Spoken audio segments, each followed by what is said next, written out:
Korang percaya ke yang pocong ada dalam rumah? Korang percaya ke yang pocong boleh ada dalam tandas? Atau korang boleh percaya ke yang pocong bermain dekat ruangan dapur? Anda malas baca?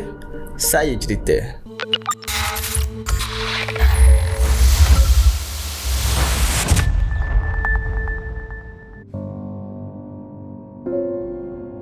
Baru-baru ni kita digamparkan di media sosial bahawa ada sekumpulan lelaki diganggu pocong ketika mereka sedang live streaming di TikTok. Aku tahu ada di kalangan korang ni yang belum lagi tengok video tu. Tapi sebelum kita pergi dengan lebih dalam, jom kita tengok apa yang berlaku dalam video tu. Nampaknya nak naik ni. Macam benda apa? Ui. Benar weh. Kau tengok kat belakang kau. Nampak bukan situ. Peti ais kau terbuka. Aku dapat rekod tu. Kan dia tu tengok. Aku tak tahu mat peti ais kan apa benda. Aku tak tahu.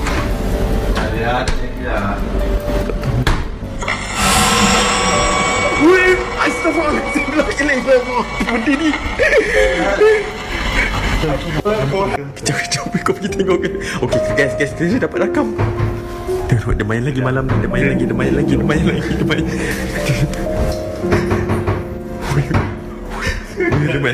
lagi.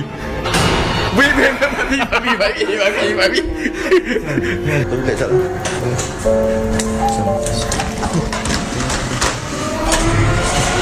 Astagfirullahaladzim.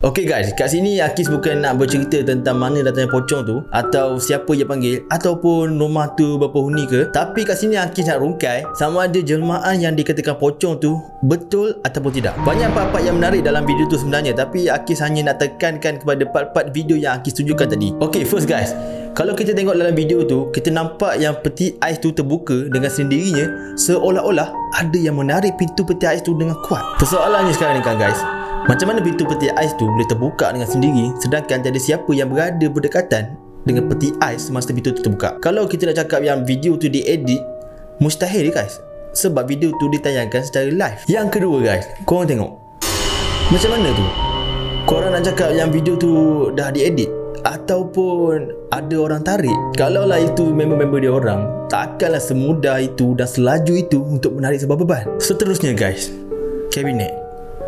Kalau korang perhati dengan betul-betul guys, ada ketukan dan juga pergerakan kecil pada pintu kabinet tu guys. Okay guys, kalau tadi peti ais, yang ni pula kabinet. Tapi apa yang pelik kat sini, korang perasan tak? Selepas dia rakam kabinet tu, dia terus mengarahkan kamera dia ke arah kiri dapur tu. Kalau kita nak cakap dia menggunakan bantuan tali ataupun menyuruh seorang untuk tarik, secara logiknya confirm kita akan nampak member-member dia orang ataupun sesiapa saja yang tarik tali dari bahagian kiri dapur tersebut. Dan ini yang paling seram guys, terang-terang kita nampak sosok barang pocong tu sedang berdiri di dalam tandas tu. Lepas tu guys, macam mana tu guys? Siapa yang tutup pintu tandas tu? Kalau kita tengok full video tu guys, kita tahu dalam rumah tu hanya ada 3 orang saja. Dan pada masa kejadian di tandas tu, 2 orang lagi member dia sedang berada di dapur guys. Cuma masa mula-mula Akis tengok video ni kan, Akis memang tak nampak sebarang flaws pun dalam video ni. Memang cukup meyakinkan dan seram jugalah sebenarnya. Tapi lepas Akis ulang,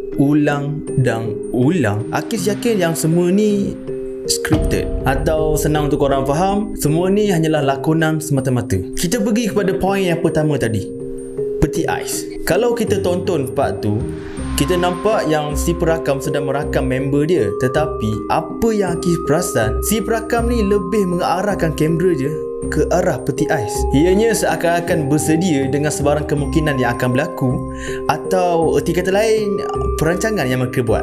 Tapi macam mana peti ais tu boleh terbuka sendiri? Akis rasa Akis tahu jawapan dia. Ikan dalam peti ais tu yang tolak. Okey, tak kelakar.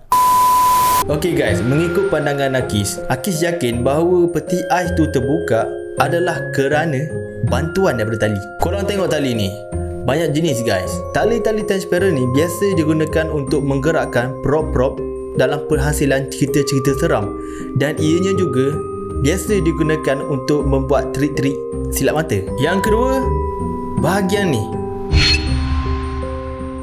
Ya, tadi Akis memang cakap susah untuk kita menarik beban yang berat dengan kelajuan macam tu. Memang susah untuk menarik member-member korang yang beratnya 60 hingga 70 kilo tu. Lagi-lagi musim PKP ni, lagilah berat. Tapi ianya tak susah pun kalau isi dalam prop pocong tu sebenarnya bantal yang dibalut. Yes, yang dibalut tu sememangnya bantal ataupun benda-benda yang ringan seangkatan dengannya. Sebab itulah ianya nampak senang untuk ditarik. Dan yang pastinya dengan bantuan tali juga guys. Seterusnya, penjelasan Akis untuk part ni simple je guys.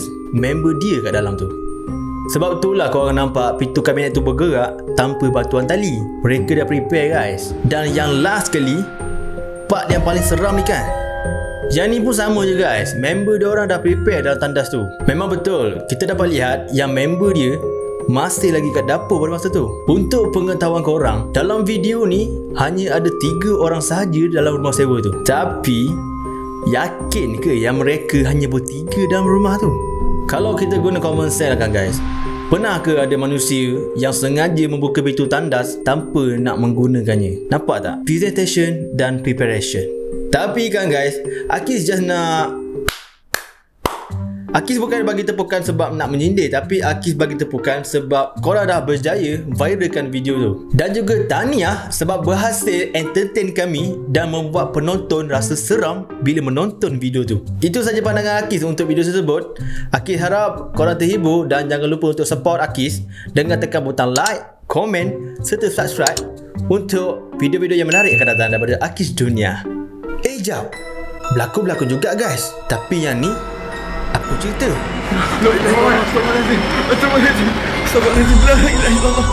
Tak perasan? Okey, kita tengok lagi sekali.